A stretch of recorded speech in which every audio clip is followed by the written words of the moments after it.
Pemirsa, jelang Hari Raya Galungan dan Kuningan, transaksi LPD di Bali mengalami peningkatan. Untuk itu, pengelola LPD di Bali kini telah menambah likuiditas untuk mengantisipasi penarikan dana yang meningkat tersebut. Aktivitas transaksi penarikan tabungan jelang perayaan Hari Raya Galungan dan Kuningan menurut Ketua Badan Kerjasama BKS LPD Provinsi Bali Nyoman Cendekiawan mengalami kenaikan cukup signifikan. Hal tersebut merupakan hal wajar karena nasabah menyimpan tabungan salah satunya memang untuk persiapan Hari Raya. Oleh karena itu, pengurus LPD diharapkan sudah menyiapkan likuiditasnya sedikit lebih banyak dari biasanya untuk mengantisipasi penarikan dana yang meningkat dari nasabah.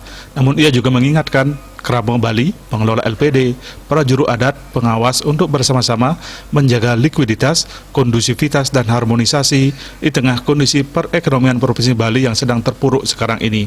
Untuk itu, Nyoman Cendekiawan meminta pengelola LPD agar meningkatkan koordinasi dan komunikasi dengan seluruh stakeholder di LPD masing-masing. Ia mengajak seluruh komponen untuk menjaga eksistensi LPD yang kini telah berusia 37 tahun.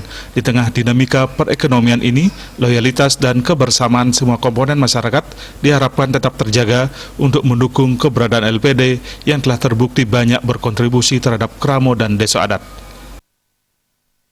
LPD niki ngiring sarang-sarang jaga kewentanan LPD niki santukan sampun 37 tahun dan memang sampun terbukti untuk membantu Kramo Adat untuk menjaga seni adat dan budaya dua ring Bali punika ngiring niki wastana perjalanan jantan sampun wenten ke bawah pasang surut rasa punika ngiring situasi sangat sulit sekali mungkin malebisan tidak munas ngiring kondusivitas nih jaga situasi yang kondusif ring masyarakat.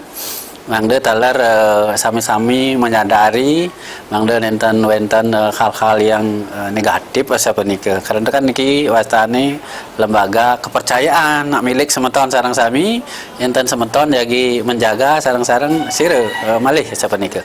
Nika Di bidang pelayanan, LPD di Bali terus didorong untuk go digital untuk memberikan pelayanan yang cepat dimanapun dan kapanpun kepada nasabah dengan menggunakan aplikasi LPD Mobile dan ATM LPD. Sesuai dengan filosofi menggunakan teknologi barat namun budaya pelayanan tetap bernuansa timur. Bahkan LPD di Bali kini tengah menjalin kerjasama untuk bisa menerapkan pembayaran non-tunai dengan aplikasi KRIS.